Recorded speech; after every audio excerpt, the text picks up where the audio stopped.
He thought he could humiliate her in front of hundreds of students. But Professor Leonard Graves had no idea he was about to dismantle his own reputation piece by piece. The lecture hall at Westbridge University buzzed with quiet arrogance that afternoon. Rows of polished wooden seats filled with top-performing students. Laptops open, eyes fixed on the man known for breaking confidence as easily as he solved equations. Graves stood at the front in his tailored navy suit, silver hair perfectly in place, chalk spinning between his fingers like a prop in a well-rehearsed performance. He thrived on moments like this, moments where he could remind everyone exactly who was the smartest person in the room.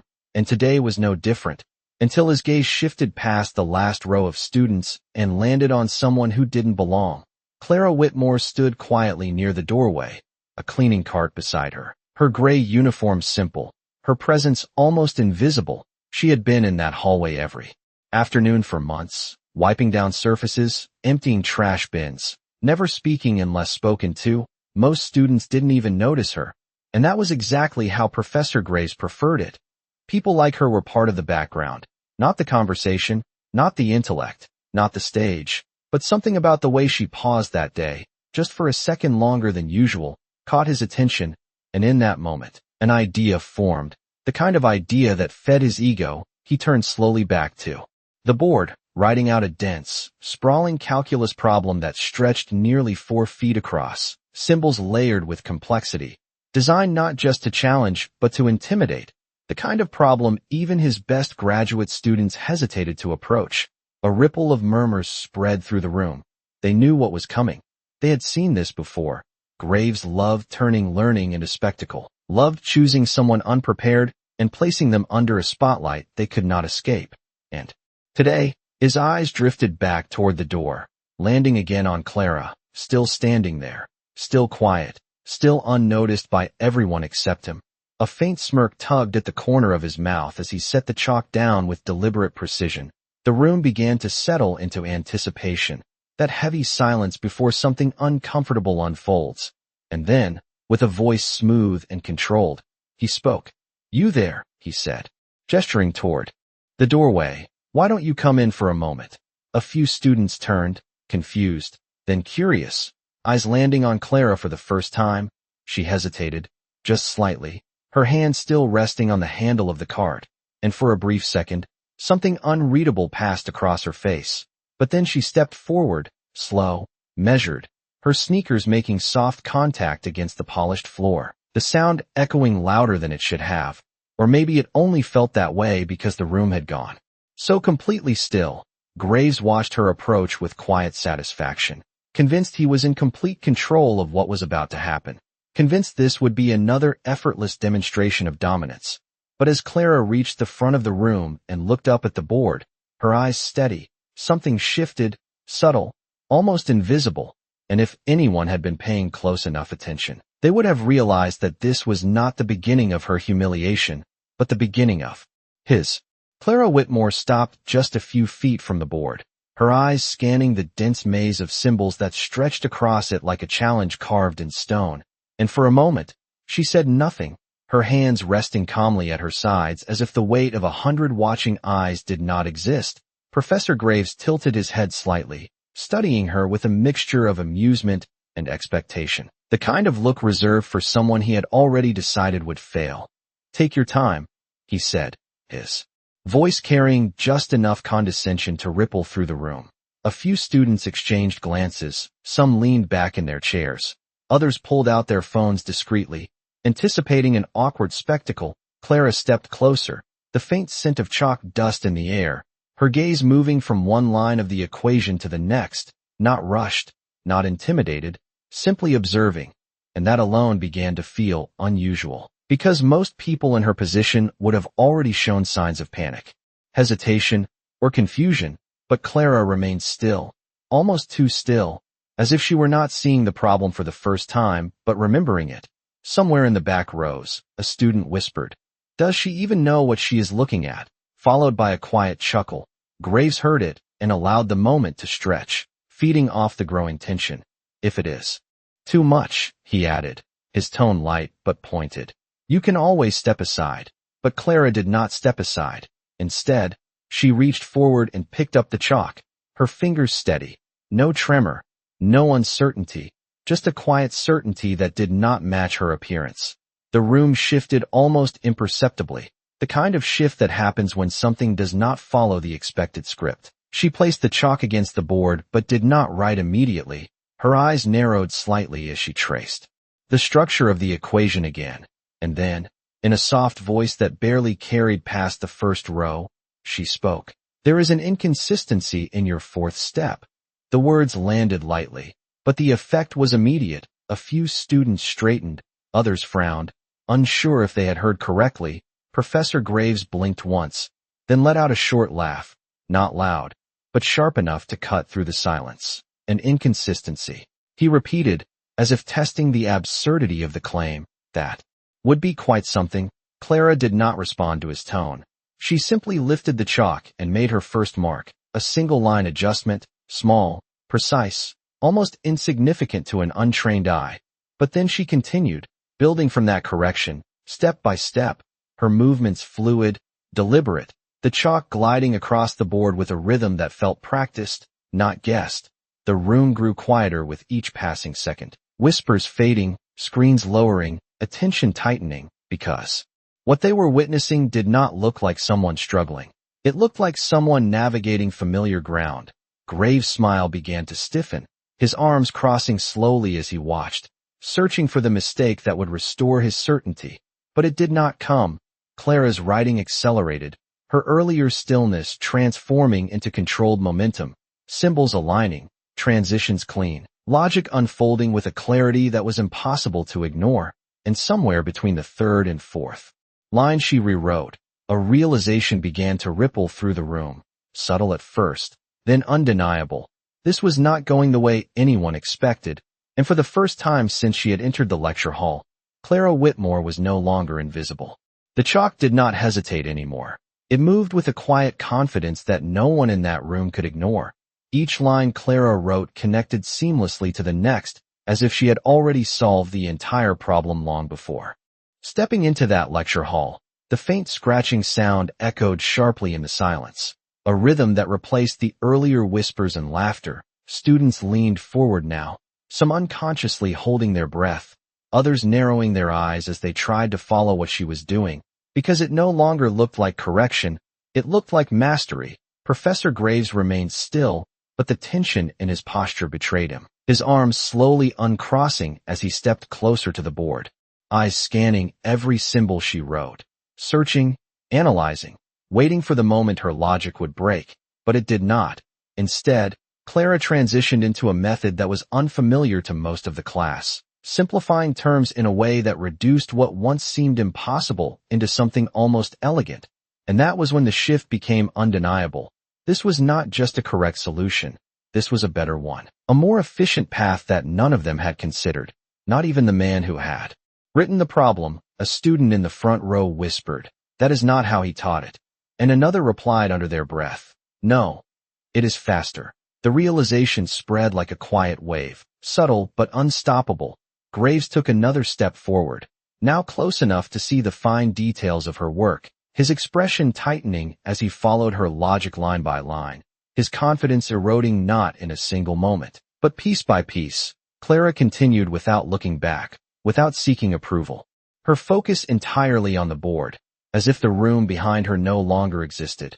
And then, just as the solution neared completion, she paused, not out of uncertainty, but intention. The chalk hovered for a brief second before she drew one final transformation, a clean, decisive step that resolved the entire equation with a clarity that left no room for doubt. She placed the chalk down gently on the tray and stepped back, the movement soft but final, and for a moment, nothing happened. No applause, no laughter, not even a whisper. The room had fallen into a silence so complete it felt almost heavy. Professor Graves stared at the board, his eyes moving quickly now, retracing every step she had taken, searching for an error that would restore the balance he was used to. But there was none, only precision, only logic, only a solution that was undeniably correct, and, worse for him, undeniably superior. His mouth opened slightly as if to speak, but no words came. The authority he carried so effortlessly just minutes ago now felt fragile, exposed, and in that quiet, unmistakable moment, every person in that lecture hall understood something that no lecture had ever taught them before. Clara Whitmore had not just solved the problem. She had rewritten the rules of who belonged at the front of the room. No one moved. Not even the students who had been whispering just moments ago. The silence settled over the lecture hall like a weight pressing down on every seat, every breath, every thought. Professor Graves remained frozen for a second longer than anyone had ever seen before, his eyes locked on the board as if the answer might change if he stared hard enough. But it did not. It remained there in perfect clarity, undeniable, unshakable, and slowly, almost reluctantly, he stepped closer, his shoes echoing faintly against the polished floor, his hand lifted as if to point out an error.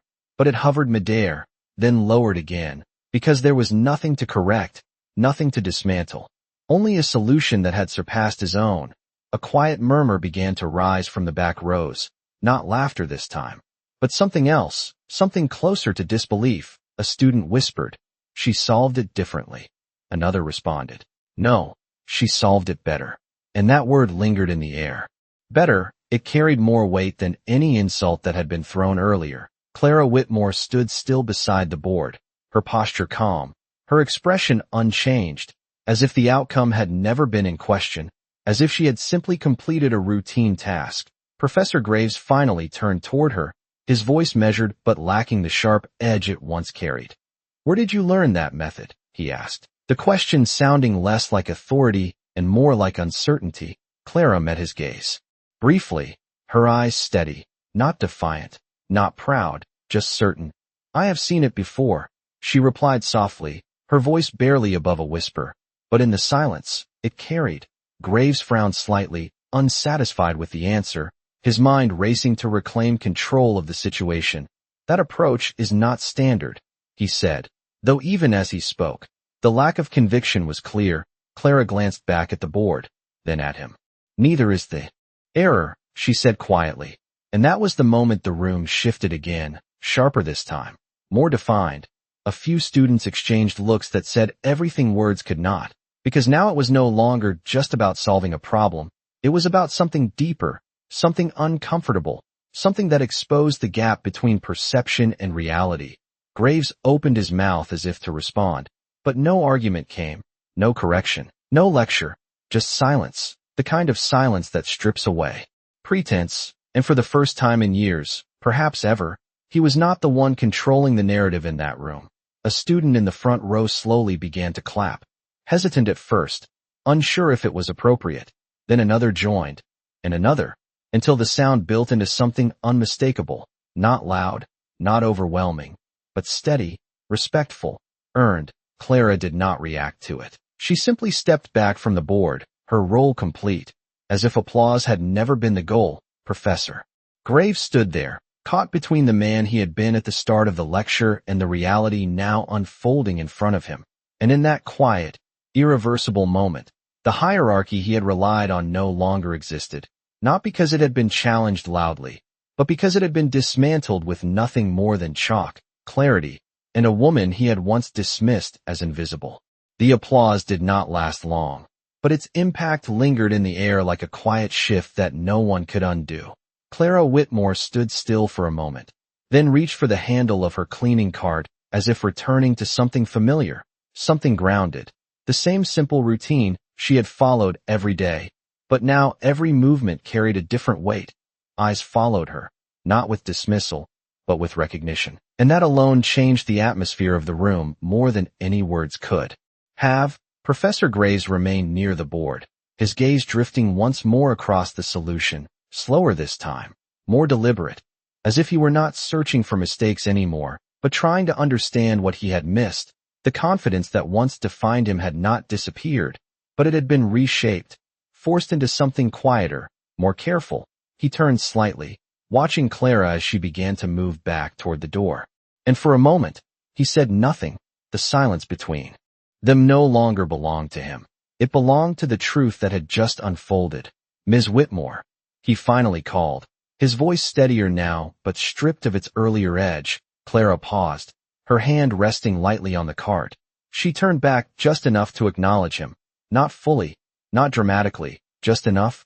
"You should not be out there," he said, gesturing faintly toward the hallway. The words carrying more meaning than their simplicity suggested. A few students exchanged glances, sensing the shift, because this was not a command. It was not even a correction. It was something closer to recognition. Clara held his gaze for a brief second, her expression unchanged. "I am exactly where I need to be," she replied softly, and there was no defiance in her voice, only certainty, the kind that does not seek validation, the kind that exists independently of titles or positions.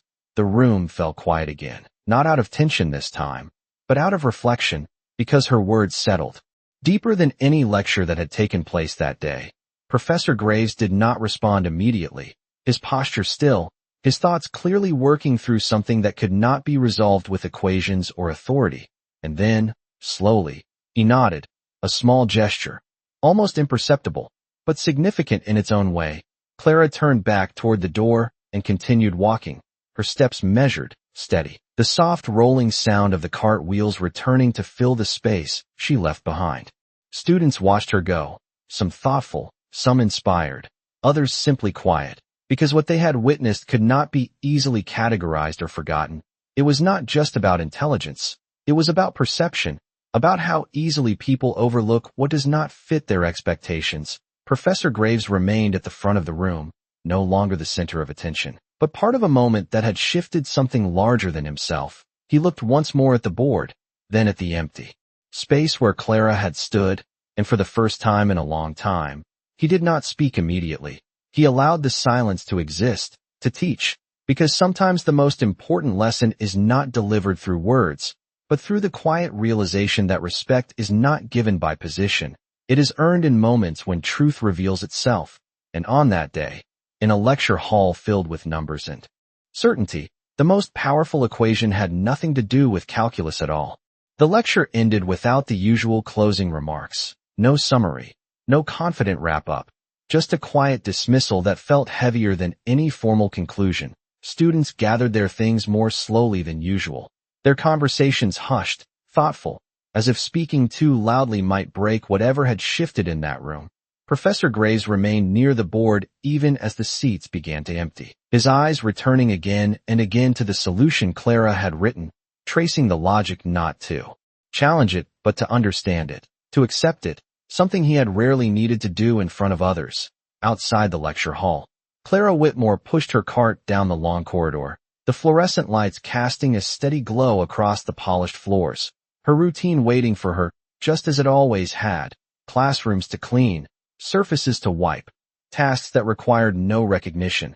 And yet, something had changed, not in what she did, but in how the world around her now saw her. Footsteps echoed behind her, quick, uneven, and she paused as one of the students from the front row approached, a young man with a notebook still clutched in his hand. "Excuse me," he said, slightly out of breath, unsure how to begin. Clara turned, her expression calm, patient, the same quiet presence she had always carried. "How did you? Where did you learn to do that?" he asked, the question simple but filled with genuine curiosity. Clara considered him for a moment, then gave a small, almost thoughtful smile. "A long time ago, I had a different schedule," she said, her answer gentle, not evasive, but not revealing everything either. The student nodded slowly, as if understanding that there was more to her story than could be explained in a single sentence. Behind him, a few more students lingered at the doorway of the lecture hall, watching, no longer seeing her as background, but as someone they wanted to understand.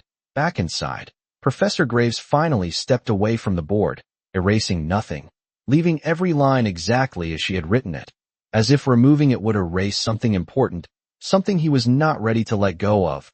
He walked to his desk, his movements slower now, more deliberate, and for the first time in years, he did not prepare for his next lecture immediately. Instead, he sat down and stared at his notes, the familiar pages suddenly feeling incomplete, as if they belonged to a version of himself that no longer fully existed. In the hallway, Clara resumed her work, the soft sound of the cart wheels steady once again. But now, Each classroom she passed seemed to carry a different energy, doors slightly open, conversations quieter, glances more aware, and though she did not seek attention, she did not avoid it either. She simply moved forward, exactly as she always had, grounded, composed, unchanged in the ways that mattered most, and somewhere behind her, in a lecture hall filled with equations and certainty, a professor who had built his identity on always being right sat in silence, not defeated, but transformed, because sometimes the most profound lessons are not taught through authority or repetition, but through a single moment that reveals how much there is still left to learn, and that day, long after the chalk had settled and the room had emptied, the impact of what happened continued to unfold, quietly, steadily, in ways no one could measure, but no one could ignore. The next morning arrived with a quiet anticipation that no one openly acknowledged, but everyone seemed to feel. The lecture hall filled earlier than usual, students taking their seats with a different kind of attention, not just for the material, but for what might happen next.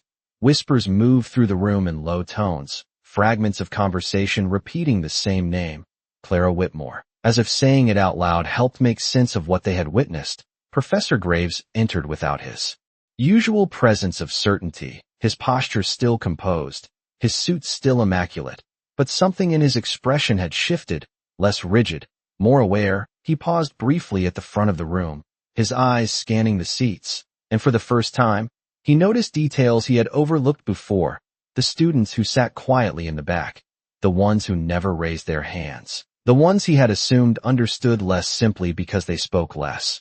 The room settled into silence as he turned toward the board, but instead of beginning immediately, he hesitated, just for a moment, then set his notes aside, an unusual choice that did not go unnoticed.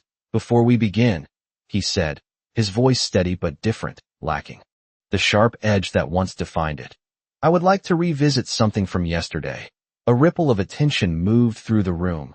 Students straightened, eyes focused, not on the equations, but on him, because this was not part of his usual pattern. He stepped aside slightly, revealing the board that had not been erased, Clara's solution still intact, untouched, preserved exactly as she had left it.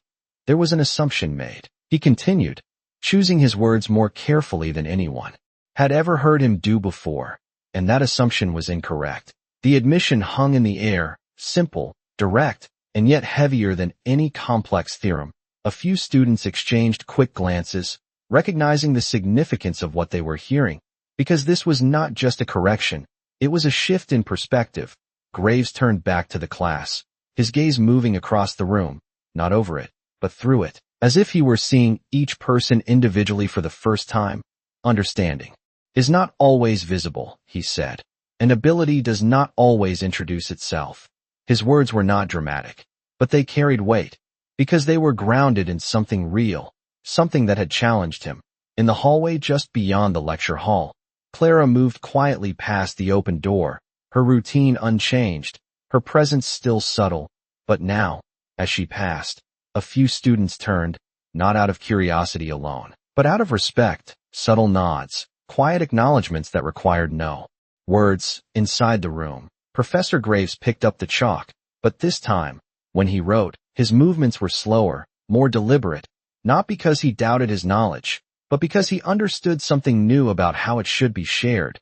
The lecture that followed was different, less about proving, more about explaining, less about authority, more about understanding, and though no one said it out loud, everyone felt it. The atmosphere had changed, not dramatically, not loudly, but in a way that would last, because once a perspective shifts, it does not easily return to what it was before. And as Clara Whitmore continued down the corridor, the soft sound of her cart echoing steadily behind her, the impact of what she had done moved quietly through the walls of that university, not as a story of humiliation or triumph, but as a reminder that brilliance does not need an introduction, and sometimes, the people you overlook are the ones who change everything.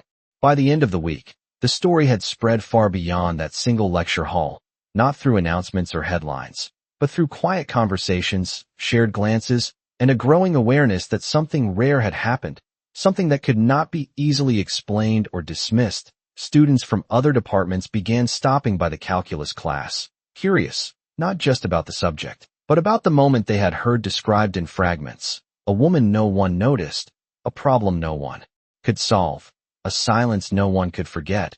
Professor Graves noticed the change immediately. The room was fuller now, but the energy was different, less about competition, more about attention. He adapted without forcing it, allowing space for questions, encouraging perspectives he might have once overlooked.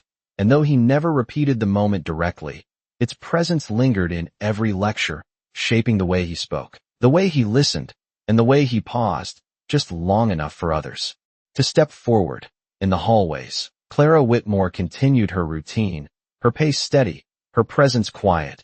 But now, she was no longer invisible. Students greeted her softly, some with simple nods, others with brief conversations that began awkwardly, but grew more genuine with time. One afternoon, a small group of students approached her near the vending machines, notebooks in hand, unsure but determined. "Would you mind explaining something?" one of them asked, his voice respectful, not demanding. Clara looked at them for a moment, then nodded, setting her card aside.